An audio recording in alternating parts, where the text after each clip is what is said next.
पिछले हफ्ते महाराष्ट्र में जालना में कुछ फास्टिंग कर रहे लोगों के ऊपर चल रहा था मराठा आरक्षण के लिए। और कुछ लोग उपोषण कर रहे थे और उनकी तबीयत बहुत ख़राब हो गई, तो अथॉरिटीज़ उनको अस्पताल में भर्ती करने के लिए विद पुलिस जा रहे थे। उनके ऊपर पथराव हो गया, बहुत पथराव हो गया। यहाँ पे पुलिस की हालत बहुत ख़राब होती थी, तो उन्होंने आंसू गैस के गोले जो छोड़े हैं, फिर लाठीचार्ज भी हुआ है। उसके बाद ये जो गीदड़ की जो राजनीति शुरू हुई है, हमारे एक्स सीएम साहब उद्धव साहब जब 2.5 साल मुख्यमंत्री थे, सिर्फ 2 बार मंत्रालय में गए, अपने घर के बाहर कभी निकले नहीं। वो उधर जाके पहुंच गए। गिदड़ की राजनीति जो बोलते हैं वल्चर पॉलिटिक्स। और हमारे जितने भी पवार साहब है या कांग्रेस वाले चिल्लम चिल्ली चालू करने लगे।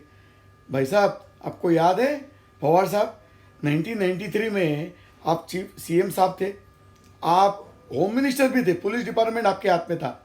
और मार्च महीने में जो बॉम्ब ब्लास्ट हुए, 11 बॉम्ब ब्लास्ट, उसके बाद आपने कभी इस्तीफा दिया? आपने रेजिग्नेशन दिया कि इंटेलिजेंस फेलियर था, इतना बड़ा इंटेलिजेंस फेलियर। मुंबई में आतंकवादी लोगों ने, पाक स्पॉन्सर्ड लोगों ने बॉम्ब ब्लास्ट किए, उसके बाद आपने कभी इस्तीफा दिया? नहीं दिया। इनफैक्ट उसके बाद आपने एक झूठ बोल दिया कि भैया 11 नहीं 12 बॉम्ब ब्लास्ट हो गए। वो 12वां बॉम्ब ब्लास्ट कभी हुआ ही नहीं था, उसके और आपने झूठ बोला। और बाद में एनडीटीवी में वो शेखर गुप्ता के साथ आप बातचीत में आपने क्या बोला? खुद बोला, कबूल किया आपने कि हाँ मैंने वो झूठ बोला था, 12वां बॉम्ब स्पॉट हुआ नहीं था भिंडी बाजार में, मैंने जानबूझकर झूठ बोला था। तो ये आपने उस वक्त राजीनामा दिया नहीं।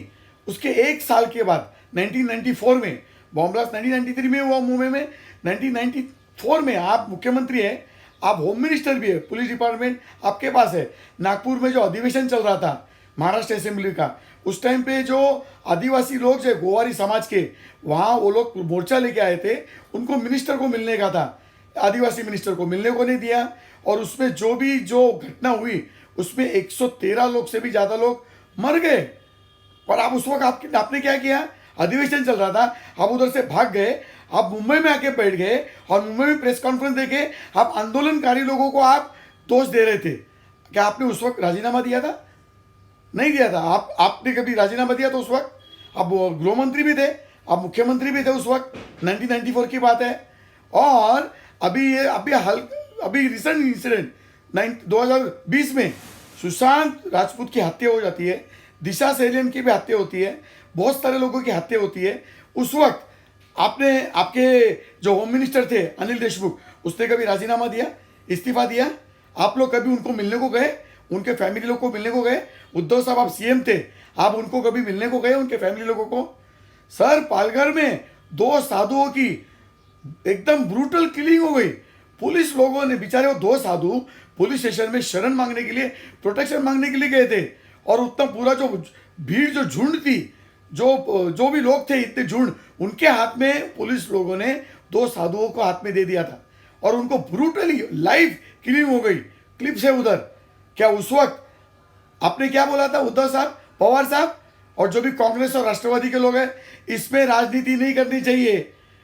पालघर के साधुओं के हत्याकांड का जो घटना हुई थी, उस वक्त जब लोग चिल्लम चिल्ली करने लगे, तो आप बोल रहे थे कि प्लीज डोंट डू पॉलिटिक्स, इसमें राजनीति मत कीजिए। पवार साहब, उस वक्त आप गए थे पालघर में मिलने के लिए या घटना को देखने के लिए गए थे? उस घटना होने के बाद उद्धव साहब आप गए थे?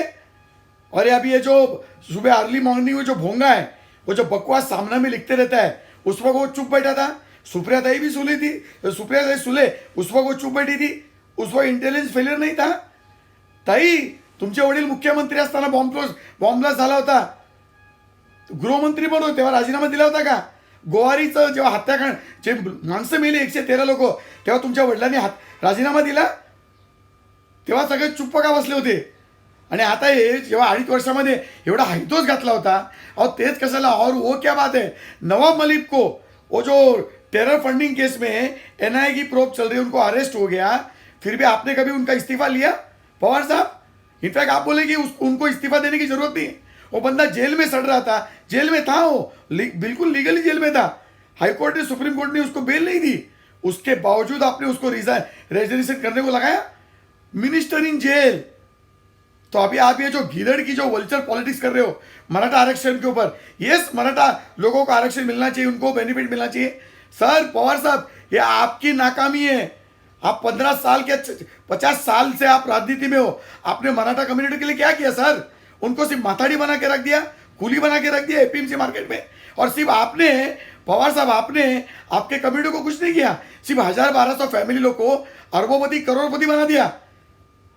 Sugar factories, educational trust, colleges, medical colleges, media houses, ये सारे माध्यम से आपने सिर्फ कुछ गिने चुने 1000 लोगों को अरबपति करोड़पति बना दिया, और बाकी बेचारे मराठा कम्युनिटी को माथाड़ी कामगार एपीएमसी मार्केट में सिर्फ माथाड़ी काम करने के लिए रख दिया, और शेत मजदूर बना दिया आपने, फार्म लेबर्स। तो कृपया ये गीदड़ राजनीति बंद कीजिए। और हमारे मराठी पत्रकार बहुत बेशरम लोग हैं, ये लोगों को इंसाइट करने का काम कर रहे हैं, इंसाइट, लोगों को भड़काने का काम कर रहे हैं। धन्यवाद।